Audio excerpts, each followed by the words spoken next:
In this lesson, we're going to take a look at the V-Ray proxy. You can either import or export a proxy from the toolbar here. To export a proxy, simply take the Select tool and click on a piece of geometry in your model. Then, click on this button here for Export Proxy. It will ask you to name a VR mesh. I'm just going to call this Test and save it somewhere. It'll ask you if you want to replace the selection. It's not necessary for the rest of this lesson to choose yes. I'll go ahead and do so just to show you that it will update a few things visually based off the fact that it's now a proxy. I'll go ahead and undo back before I did that, just so we're back to this model. So what's the benefit of a proxy? Well, a proxy is a collection of geometry that is not actually present in SketchUp. SketchUp doesn't need to use its memory and resources to calculate things about it. It's only loaded at render time. And so V-Ray can render things with millions of polygons, which means that you can render things that are perhaps more complex geometrically than SketchUp can handle. Let's go ahead and import some proxies here. To import a proxy, click on the button here for Import Proxy. Then navigate to the Assets folder, and in there's a proxy folder. We're going to add some trees, so go ahead and click the tree.vr mesh and click Open.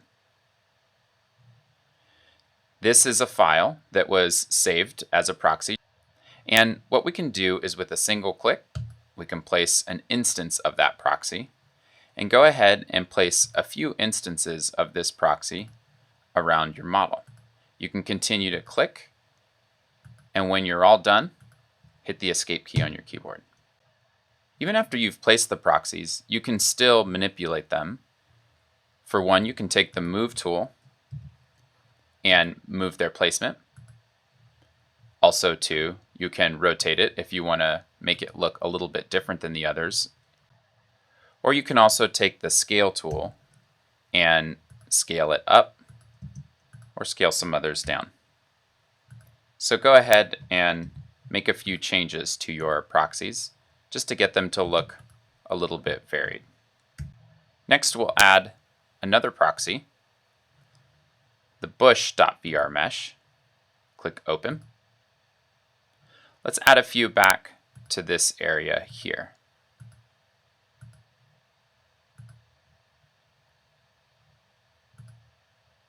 And again, when you're all done, you can hit Escape. Finally, let's add some flower pots to the front. So click on the Import Proxy icon, click on the flower pot, and click Open. And we'll put one on each side of the front door. You can see what proxies you have in your model by going to the V-Ray Asset Editor, clicking on the Geometry tab here, and you'll see the proxies that you've just put in. If you click on the flyout, you'll notice that those proxies are linked to the underlying file. If at any time you need to reconnect that, simply click on the link here and find the appropriate proxy.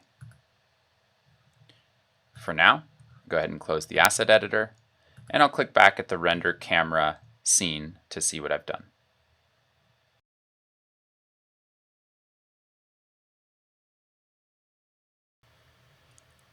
Next, we're going to take a look at Fur, where we were just able to use proxies to load hundreds of thousands or maybe even millions of polygons only at render time. With Fur, we also load really complex geometry at render time. Fur can be used for many different things. In this case, we're going to use it for the grass. So with your Select tool, click once on the grass mesh. Then here in the toolbar, click on the Fur icon. Next, let's go to the Asset Editor. And you'll notice in the Geometry tab that we now have fur in our model.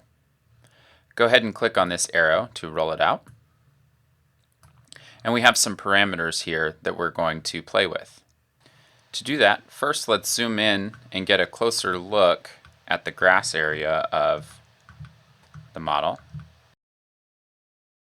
And then we'll also need to start an interactive render.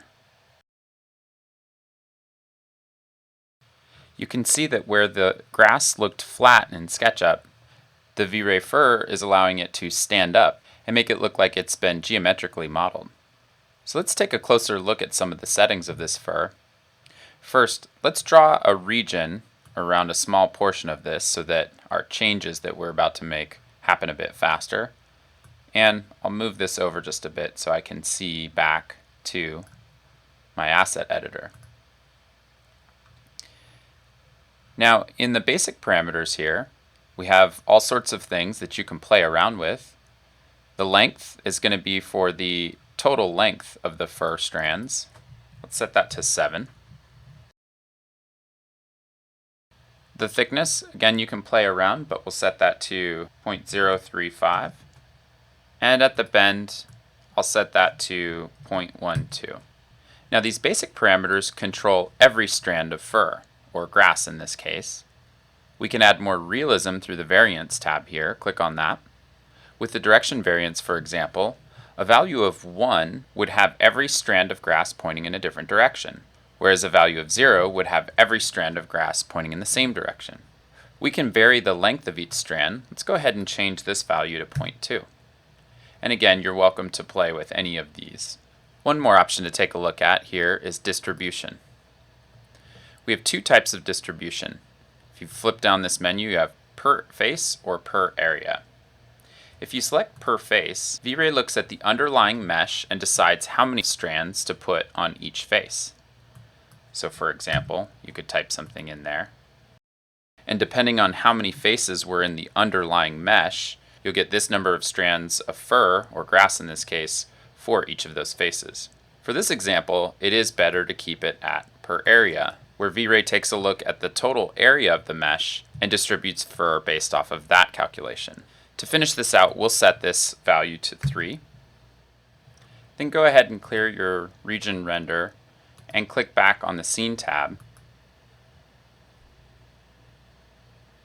and let V-Ray re-render your scene. Just note that with that per area value, you want to keep the number low to avoid crashes with V-Ray for too much complexity.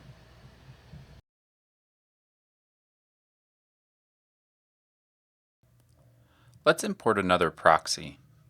Go ahead and click on the icon for Import Proxy. And in your Assets folder, in the Proxy folder, pick stones.vrmesh and click Open. Orbit, and we'll place these stones along the gravel path here. Now before I start placing them, this VRMesh file has over 350,000 polygons, so it is quite complex. When you bring a proxy in, it's very important that you create instances of it. So for example, I'll click once here, and that's an instance of it. And if I click again, that's another instance of it. This differs from importing different proxies all along the path, where instances of the proxy, or multiple copies of the proxy, are ideal for keeping the file lightweight. Now you can add instances by continuing to click around, or if you hit the Escape button, you can make copies of the proxy using the Move tool.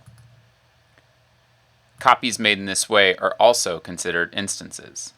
Of course, an advantage of the Move tool is not only moving copies, but being able to use the functions for creating arrays, which can help you fill things in much faster.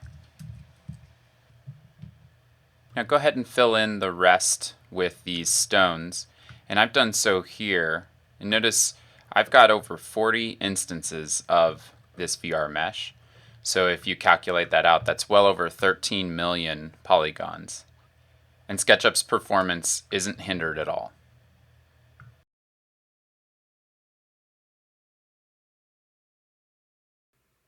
Next, let's cover the material override feature. Open your V-Ray Assets editor and go to the gear icon here for the settings. You'll see here second from the bottom, Material Override.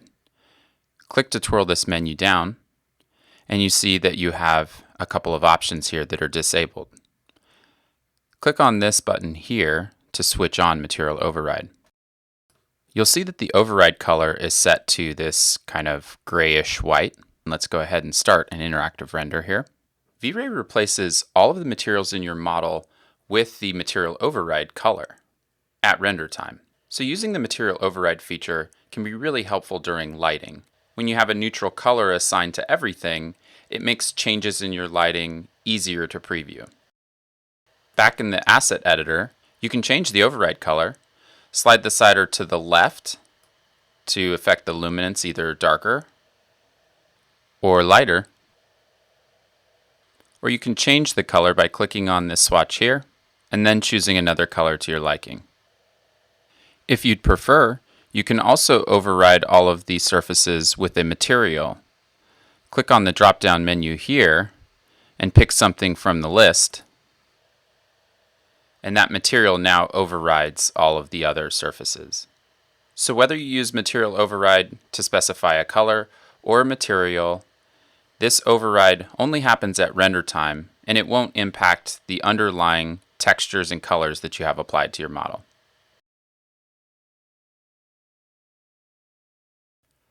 Let's talk about the sunlight.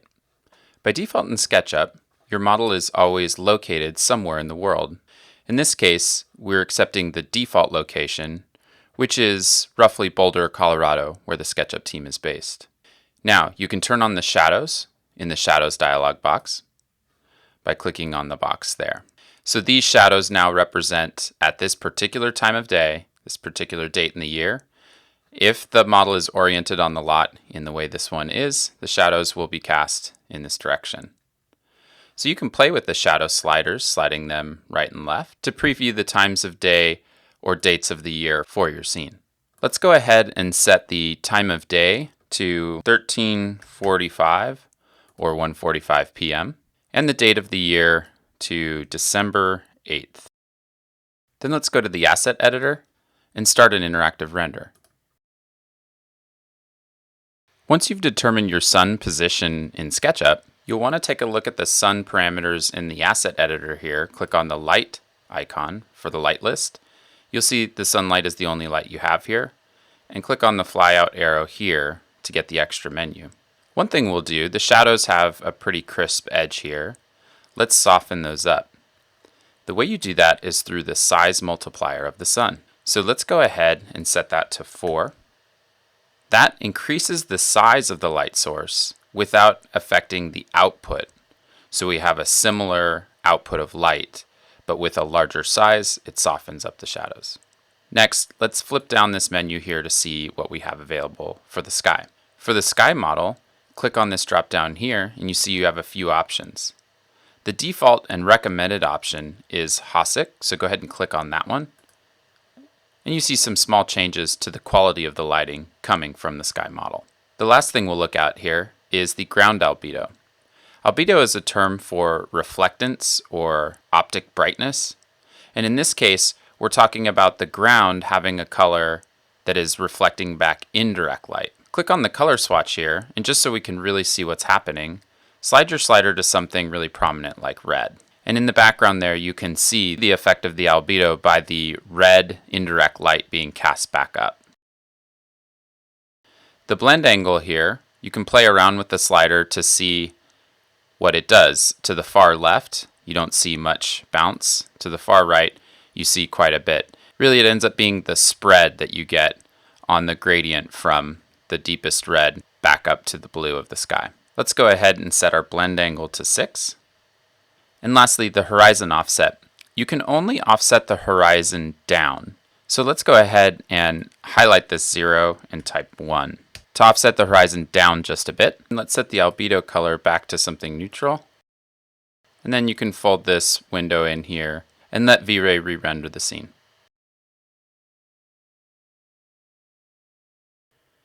Now that you've got sunlight settings that you like, let's take a look at V-Ray's camera. Click on the V-Ray asset editor, and under the gear icon here, you'll find the camera menu. Go ahead and click on it once to open it up. Before we take a look at these options, let's go ahead and start an interactive render. In the camera menu option, we're dealing with the camera type of standard.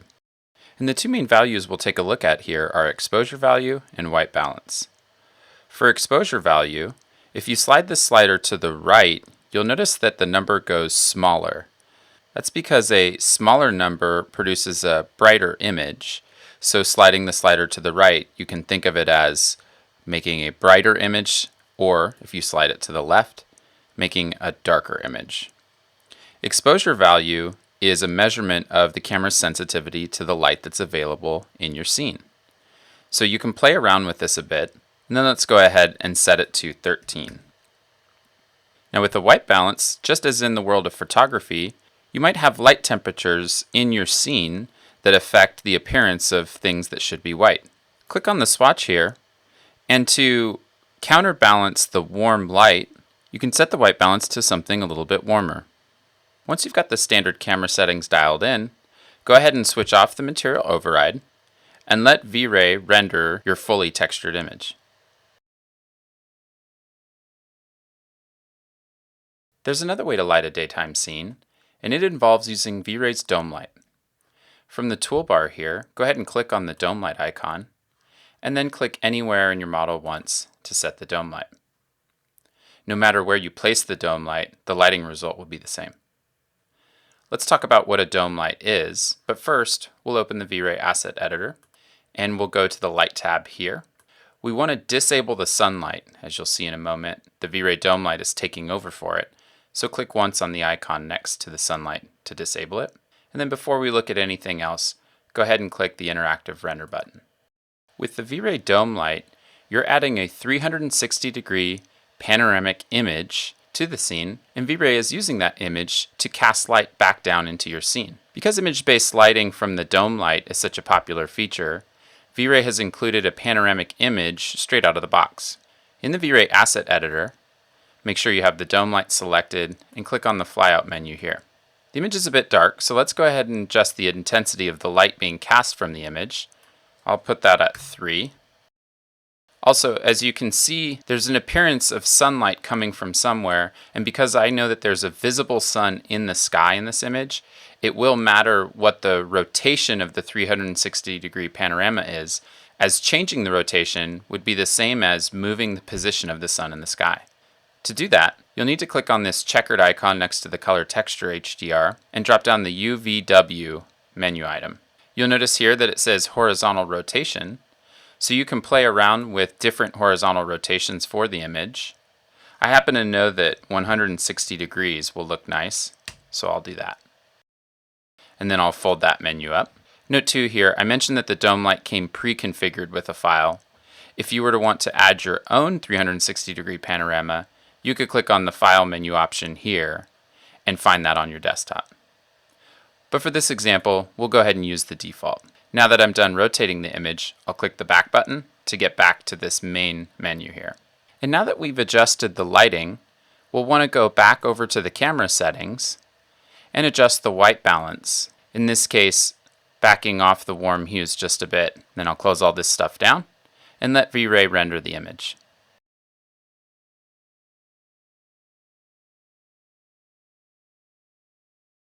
Let's take a look at turning our daytime render into a nighttime one. Let's go over to the V-Ray Asset Editor, and before we get set up for nighttime, let's go to the gear icon and switch on Material Override. This will make our lighting changes faster to preview. Then let's go ahead and click on the Interactive Render. Back over in the V-Ray Asset Editor, click on the Light Bulb tab, click on the dome light, and let's twirl out these settings. The first thing we can do to darken this image down and make it more of a nighttime quality lighting is take the intensity down. Now you could slide it to take a look at what it does, but I happen to know that if you just switch this down to 0.2, you're going to have a fairly good starting point for nighttime lighting. One more thing, to get rid of the casted shadows, we're just going to turn the rotation of the image. So click on the checkered icon, and then under the UVW menu, let's reset that horizontal rotation back to 0 degrees. Once we've done that, we can click back and we can see the image is much darker. Now let's set up some artificial lights in our model. I'm going to move the frame buffer off the window here and close the Asset Editor. And we'll use the light toolbar to add a series of lights inside the house, outside the house, and in the carport here. So first, we're going to add 6 sphere lights to the inside of the house. To do that, I'll get a top-down view and switch to wireframe so that I can see inside. Go ahead then and click on the sphere light icon and add 4 sphere lights to the ground floor. I'll select them all and move them up off the ground plane. I want to add 2 more sphere lights to the top level, so I'll just make a copy of these. I'll turn back on my textures, and I want to put a spotlight here in the carport. I'll click on the icon here for spotlight, and then place one. And then I'll add some IES lights to the front of the house here. So I'll click on that icon, and then choose the .ies file from the Assets folder, and then I'll make some copies of it. And then lastly, we'll zoom back out, and let's add some sphere lights to the yard lamps.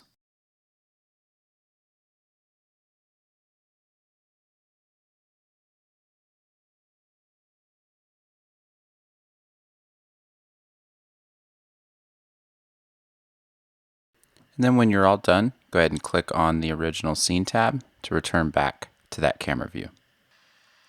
I'll go ahead and move the frame buffer back over. And you can see here that the lights are beginning to illuminate the scene both inside and out.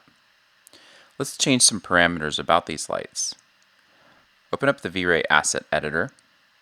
Make sure you're on the Lights tab, and you should see a list of all the lights you've just added.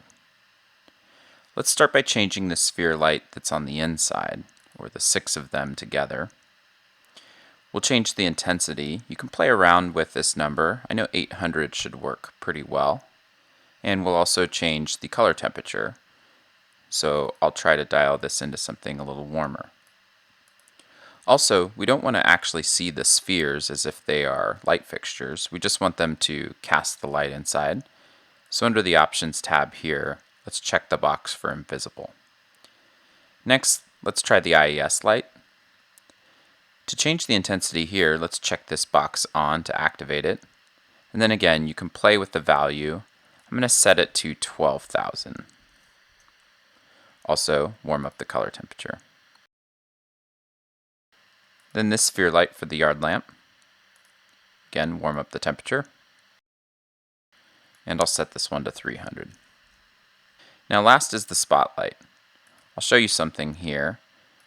In the rendering, you can see the spotlight, and the shadows here and the light and dark is really got a crisp edge to it, really harsh edge that we want to soften up. So in the spotlight, first again we'll warm up the temperature. But how we'll deal with that crisp edge here at the cone angle, we'll set that to 0.5, and the penumbra angle we'll dial up to 1. And you'll see here that really softens that up. You can continue to play with the different settings until you see a lighting result that you like here in your rendering. And once you do, go ahead and go over to the settings, and let's switch off material override, and let V-Ray re-render the image with all of the textures applied.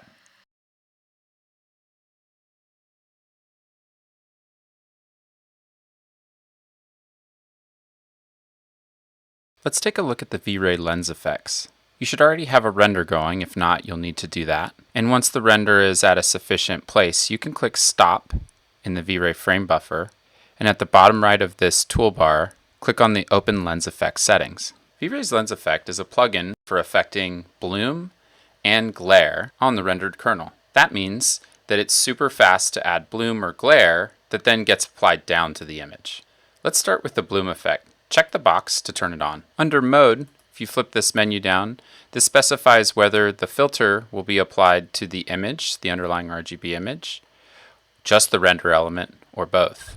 We'll leave it at image for now. Control the appearance of the bloom effect through the weight, size, and shape sliders. The weight is a percentage of the filter versus the underlying image, so sliding it to the right would produce a stronger result. The size is a percentage of the size of the filter relative to the underlying resolution or size of the image. And the shape is going to affect the fall off. So increasing this slider will produce less fall off versus sliding it back to the left. You can play around with all of the sliders to get a feel for how they work and get something that you like. Next, let's turn on the glare effect.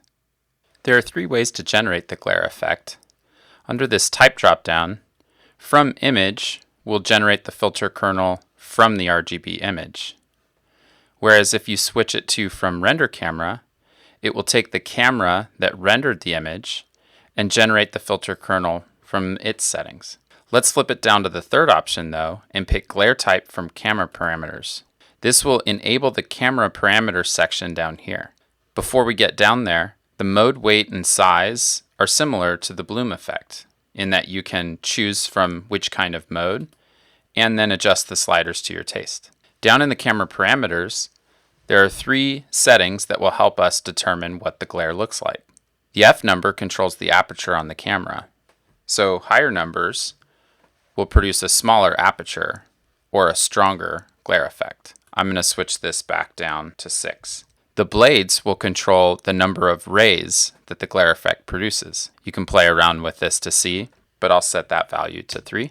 And the blade rotation will rotate those blades. I'm going to set that to 7 degrees. Go ahead and play around with the settings of all of the effects to get something in the end that you like best.